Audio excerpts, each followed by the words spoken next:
गांव के उस छोटे से कोने में जहां मिट्टी की खुशबू अब भी जिंदा थी, मेरा बचपन बीता था। मेरे लिए दोस्ती का मतलब बहुत बड़ा था। दोस्त वो जो बिना किसी भेदभाव के, बिना किसी जात पात के, बस इंसानियत के रिश्ते में बंधा हो। पर मेरे समाज ने मुझे सिखाया कि दोस्ती भी जात देखकर होती है। मैं एक सामान्य परिवार से था, न ज्यादा अमीर न बहुत गरीब। पढ़ाई लिखाई में ठीक ठाक था। माँ ने हमेशा सिखाया था कि इंसान की पहचान उसके काम से होती है, जात से नहीं। लेकिन जब मैं 10वीं कक्षा में था, तब एक घटना ने मेरी सोच को और भी गहरा बना दिया। हमारी क्लास में एक लड़की थी, नम्रता।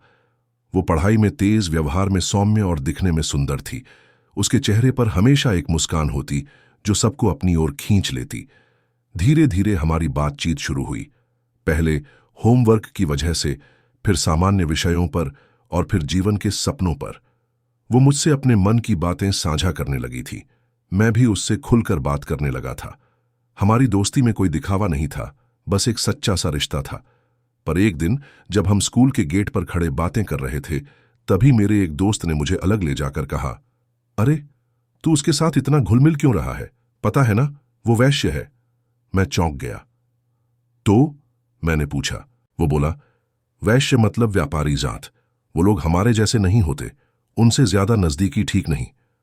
उसकी बात ने मेरे भीतर हलचल मचा दी। क्या सच में जात पात इतनी बड़ी दीवार है कि दो इंसान एक दूसरे से सिर्फ इसलिए बात नहीं कर सकते? मैंने इस बात को अनदेखा कर दिया और नम्रता से वैसे ही मिलना जुलना जारी रखा। मगर गांव में बातें फैलने लगीं। मेरे घर वालों तक भी ये बात पहुंच गई। मां ने तो कुछ नहीं कहा, पर पापा नाराज हो गए। बोले, उस जात के लोगों से दूरी बनाकर रखो, हमारी इज्जत का सवाल है। मुझे दुख हुआ। क्या दोस्ती इज्जत पर दाग लगाती है? आग। एक दिन नम्रता ने स्कूल के बाद मुझे रोककर कहा, तुम मुझसे बात करना बंद मत करना। लोग क्या कहते हैं इसका फर्क मुझे नहीं पड़ता, पर अगर तुम भी बदल गए तो तकलीफ होगी। मैंने मुस्कुराकर कहा, तुम मेरी दोस्त हो और रहोगी, समाज चाहे जो कहे। पर समाज इतनी आसानी से हार मानने वाला नहीं था। मेरी मां को पड़ोस की औरतों ने समझाना शुरू किया। कहा, आपका बेटा गलत रास्ते पर जा रहा है। वैश्य लड़की से दोस्ती करेगा तो नाम खराब होगा। मां ने एक रात मुझे समझाया, बेटा, तुम्हारी सोच अच्छी है, पर दुनिया इतनी साफ नहीं है। वैश्य जात की लड़कियां हमारी बहू नहीं बन सकती, लोग ताने देंगे। मैंने मां की बातों को चुपचाप सुना। उस दिन के बाद मैंने खुद को थोड़ा पीछे खींच लिया। नम्रता को भी एहसास हो गया था। उसने कुछ नहीं कहा, बस एक दिन एक चिट्ठी थमाई।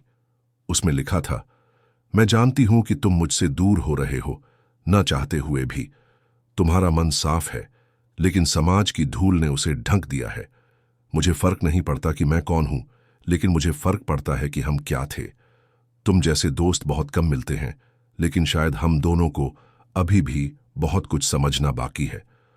अगर कभी ऐसा समाज बने जहां इंसानियत को जात से ऊपर रखा जाए, तो वहां हम फिर से दोस्त बन सकते हैं। तब तक। उस चिट्ठी ने मेरी आत्मा को झकझोर दिया। क्या मैं सच में समाज के दबाव में झुक गया था? हाँ, मैं झुक गया था। एक सच्चे रिश्ते को मैंने जात की दीवार में कुचल दिया था। और तब से मैं सोचने लगा, अगर समाज न होता, अगर ये दीवारें न होती, तो वैश्य भी मेरी दोस्त होती। समय बीतता गया। मैंने कॉलेज में दाखिला लिया, फिर शहर चला आया। नई जगह, नए लोग, नए रिश्ते।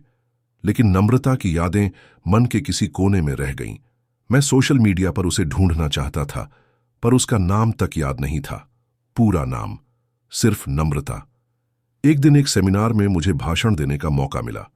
विषय था सामाजिक भेदभाव और युवा पीढ़ी की भूमिका। मैंने नम्रता की कहानी वहां साझा की, पूरी ईमानदारी से। जब मैंने अंत में कहा, अगर वो दीवारें न होती तो वैश्य भी मेरी दोस्त होती, पूरा हॉल शांत हो गया। कुछ आंखें नम थीं। बाहर निकलते वक्त एक लड़की मेरे पास आई। उसने धीरे से कहा, मैं भी वैश्य हूं, और आपके शब्दों ने मुझे हिम्मत दी कि मैं खुद को छिपा कर न रखूं।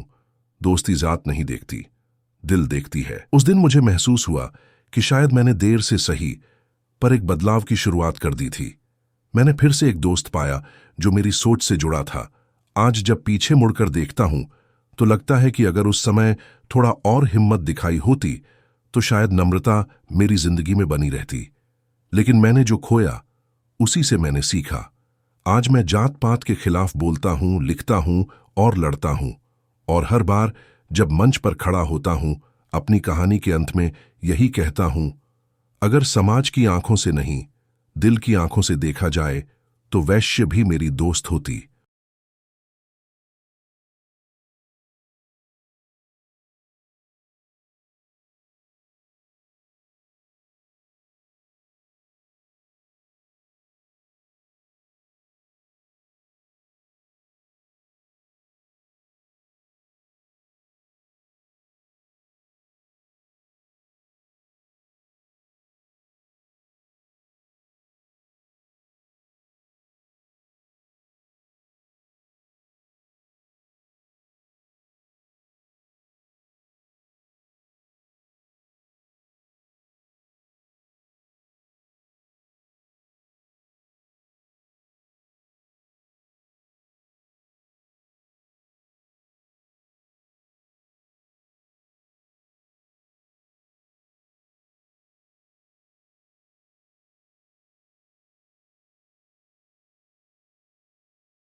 और मां अब हर दिन उसी मंदिर में जाती थी, लेकिन अब उसकी प्रार्थना बदल गई थी।